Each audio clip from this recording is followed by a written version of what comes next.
Hi, I'm Lauren. Hi, I'm Monique. And hello, I'm Tom. And we watch some Japanese TV shows. Individually, we all watched a Japanese television show that the others have no idea about. They have never seen it. So we're going to do a little bit of analysis, a little autoethnographic processes, some Ellis in there. Just to give you a little bit of an insight into Japanese TV. So I watched the Japanese reality television show called Terrace House, which premiered in 2012 on Fuji TV, and it ran for 8 seasons with an accompanying film, and then it was picked up by classic Netflix and it became a Netflix original. What it is 3 men, 3 women, all strangers, live under the same house, and they all get given one car to share. When one housemate leaves, another one will enter. After watching the first episode of the second season on Netflix, throughout the show I felt that there was a big emphasis on relationships and pairing couples together and dating. So I went in to further explore this whole dating culture of Japan. What I discovered was that there are stages to Japanese dating. According to Chris Kincaid, the first stage is called Gokon, which is basically what the house is. It's where 6 people get together as a group and they mingle. From that, in pairs, they go off and do things together, like go to the movies. But it's not a date. It's just like sussing each other out. Under Uchisodo, which is how Japanese people act within public, PDA is considered taboo. Dating comes after the second stage, which is a typical dating custom in Japan called kokuhaku, which is a love confession. It's a way of just saying that you like them or you would like to date them. And if they say yes, of course, because they have to say yes, can you be considered dating or a couple, and then you can display those public affection like holding hands or kissing. So the second epiphany I had happened when the oldest member of the house, Yuki, said, can we let all the cooking be done by the women? The medical student, Yuriko, basically said, yeah, no, that's not what's gonna happen. And I was like, yes, queen. That made me think of gender roles and how, especially like expectations of women within Japanese culture. Pre-World War II, in a Confucius Japan, it was really hierarchical. Men were expected to be loyal to the Lord, and then women were expected to be loyal to their husbands and their families. According to Mark McClellan, it was the women's patriotic duty to breed children, as propaganda of the time stated that they were married to the nation, basically. So post-World War II saw a major shift in gender roles in Japan due to the gender equality clause that was in the Japanese constitution. Its acts managed to shrink a lot of the gender gap within a lot of industrial Japan, which led to a wealthier economic Japan. Though in Scott North's Social Science Japan journal, he states that the burden of family work in Japan still falls disproportionately on wives today. Though this is changing because women are beginning to take up careers like Yuriko, who is becoming a medical student, become a doctor. Times are changing for Japan. Don't know how fast, but they are. Okay, so adding on to your point on gender roles and women expectations, I watched a variety TV show called AK Bingo, which was created in 2005 after a town in Tokyo called Akabira, which is centered around an all-girl J-pop group called AKB48, with 48 original girls. The girl group was created on the premise of idols that you can meet. They do daily shows in their hometown in Tokyo, whilst also a handful of them being put onto the show. And now here we are in 2017 with 140 rotating girls, and act as a promotion for the actual girl group and their tour and their merchandise and stuff like that. So in Japan, a woman's worth is measured by their physical attractiveness, where women try to act more cute or kawaii to have more of an impact in society. So this is seen in AK Bingo, where the girls have accentuated eyes to look more innocent and wearing schoolgirl youthful outfits that make them seem as more kawaii.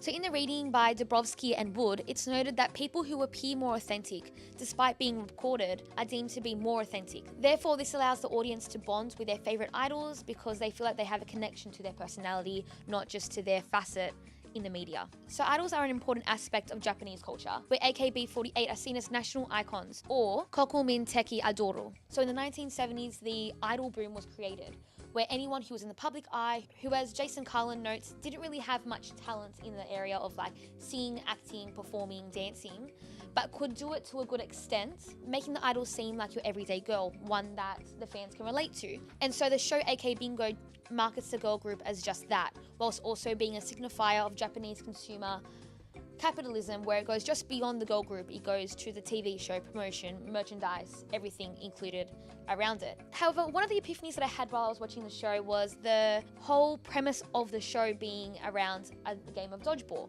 where if a girl is hit by a dodgeball, they have to perform out a punishment dished out by the comic duo Woman Rush Hour. Now, these punishments can range from throwing a ball to actually blowing a cicada into another girl's mouth. What fascinated me about this act of punishment is that it kind of links to their patriarchal society. So according to Seth Friedman, before World War II, women didn't actually legally exist. Yeah, and then now we can kind of see that these roles are shifting, but before they couldn't actually own land and they were subordinate to men in every way. Yeah, so leading to what you were saying before. Now the laws have changed a little bit to allow women to actually have a little bit more freedom with what they're doing. What really struck me about this and my epiphany was that these men are still dishing out punishments for women to continue to do. And if they don't do it, it feels as though it's stripping their honor to not actually carry out these punishments. And these punishments are crazy, even to a point where they force one of the idols to think that their arm was going to get cut off by a vegetable cutter. She was very hesitant at the start to actually put her hand inside the vegetable cutter, but then everyone was kind of like egging her on to do it, and then she put her hands in and it didn't get cut off, thank God.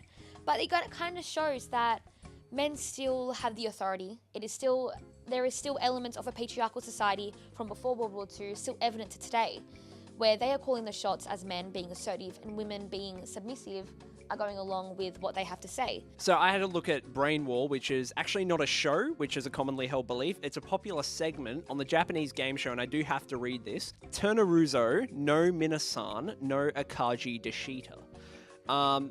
Yeah, thank you. So the segment has been around since 1997. That's when it first aired. And it still has a huge following today. So just to give you a little idea of what it's about, the segment involves people trying to fit through various shapes on a 4x2 meter styrofoam wall, or risk being pushed into a 1.5 meter pool of water behind them. So initially players compete alone, and then in later rounds they're competing in groups against each other and sometimes in teams through increasingly bizarre shapes. So it'll start off as a simple, leaning 90 degrees, and then it'll end up having to jump and do a triple backflip through the wall. So what separates Brain Wall from your typical animal comedy, as we sort of see it in a Western sense, is its origin and status within Japan.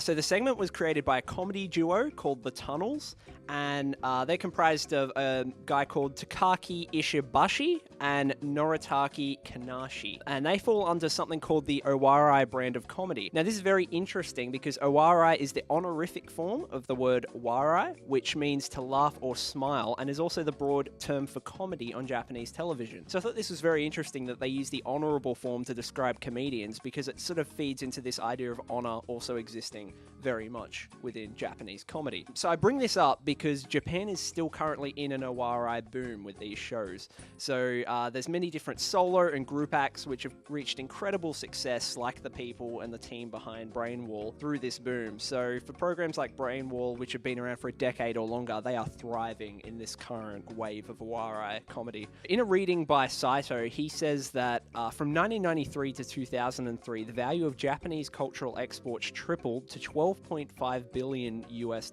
Brain Wall falls directly in the middle of this, and it's part of this whole wave, this Owarai boom. I actually accessed this show through YouTube. As much as I researched, it was hard to find full episodes online that hadn't been heavily edited. And this is actually very interesting because it's where the show got a lot of its popularity worldwide. So Western countries began uploading clips from it under names like Human Tetris. They were sort of anglicized kind of names to make it more accessible for global audiences. And this sudden explosion of global interest led to a company called Fremantle Media adapting the TV show in over 45 countries. And we even had one in Australia, which was called Hole in the Wall. I'm really fascinated by this idea of honor in Japanese society and the role of Bushido culture in Japan. Now, to give a bit of backstory of what Bushido culture is, it comes from the samurai times, and it was to describe the honor code they followed. And I still feel like in modern Japan, there's a sense of honor that still follows through with a lot, even in comedy, where it's meant to dishonor you.